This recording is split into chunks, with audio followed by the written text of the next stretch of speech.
Alright, just gonna run a quick update on everything that's been happening since I uploaded my last video. I want to keep uploading, but I just got caught up in the editing side of things, and yeah, I'm just gonna change the way I do my videos and just keep it simple. I'm just gonna try to track as much as I possibly can about my training and just my progression and see where I go with it. A lot of the injuries that I thought I had weren't actually injuries.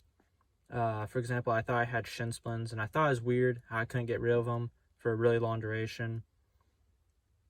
And I now believe it was just tight muscles. Same thing with the groin strain. It wasn't actually a strain. At least I don't think so, because it just wasn't responding to things that strains typically respond to. It just turns out I think just weak glutes, too much sitting. Because again, I was doing a lot of sitting, trying to let my injuries heal.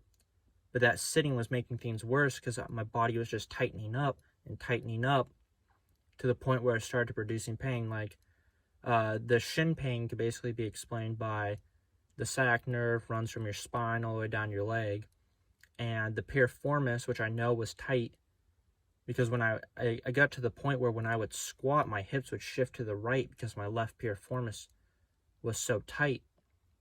And so that when that piriformis gets tight, it pinches that sciatica nerve, and that can cause pain. And I had tight calves, and part of the reason why my calves were tight is because, again, my glutes weren't firing. So that's also the reason why the piriformis will tighten up, is if the glutes aren't firing, it creates, I don't know completely if it's like the piriformis is trying to pick up work for the glute when the glute isn't firing, like the glute medial and the glute max, those aren't firing, so the piriformis actually tries to do the work for the glute, or if it's just there's instability in the hip, and so the piriformis tightens up to try and secure the hip into a position.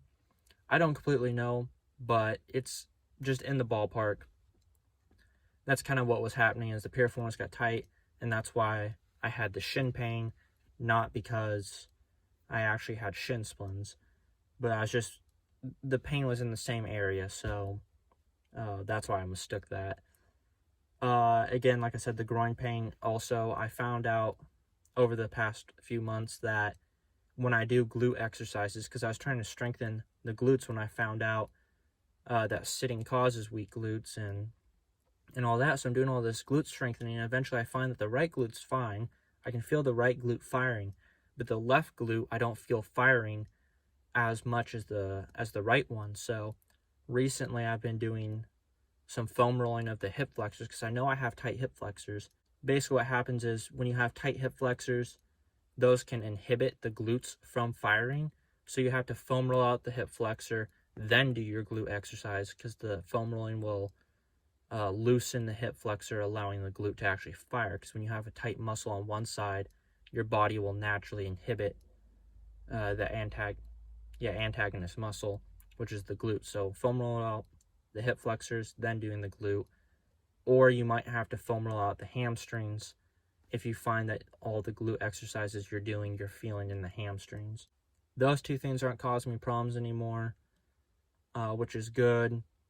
Other than that, I've just been doing some strengthening in the weight room. I was doing half squats for a while, since that's what you're supposed to do with track sprinting. That's what I've been told to do. But anyways, the point is I started getting left knee pain because my quads were getting so tight from half squats that I had to shift back to full squats. And then the knee pain went away. Another thing I added in was because it got super cold over the winter, it was consistently below 40 degrees. I haven't been able to sprint until this week, which is why I'm starting to upload on YouTube again. I should have been uploading this whole time, but I just wasn't doing it. Been doing just weightlifting and med ball workouts. I've been doing those, got those off Charlie Francis. I really like the med ball workouts. They've been a good conditioning tool. My conditioning's got a lot better. I checked a couple weeks ago, and my resting heart rate started at about 50, and I've seen it's on a downward trend to about 45, which is good. You want a lower resting heart rate.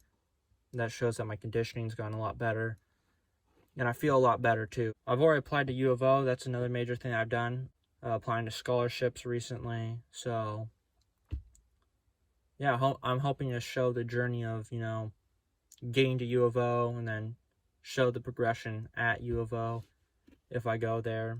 I still feel fast. I don't feel super slow, and like, I'm running my freshman times again of high school.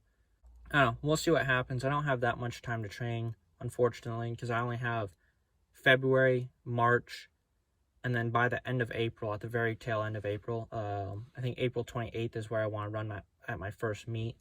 So I have like 11 weeks of training, and hopefully that gets me prepared for the meets. I could go to meets earlier because meets start in March, but that wouldn't give me enough time to prepare, and I feel like I'd just be set up for failure there. So hopefully come April, end of April, that's when I want to run my first meet, and we'll see where I'm at then. But we'll have a rough idea before I even go to the meet. But yeah, I'm really excited to start competing again, since it's been since 2019 that I've ran the 400 in May, and because in 2020 I only got to run the 100 and the 200 in March, so it's been several years since I've competed, so I'm really looking forward to that. I think those are all the major things that's happened since the last time I've uploaded. So I'm gonna start uploading again. Like I said, I'm just excited to bring you guys along on the journey and track my progression, and hopefully it goes the right way, and we'll see what happens.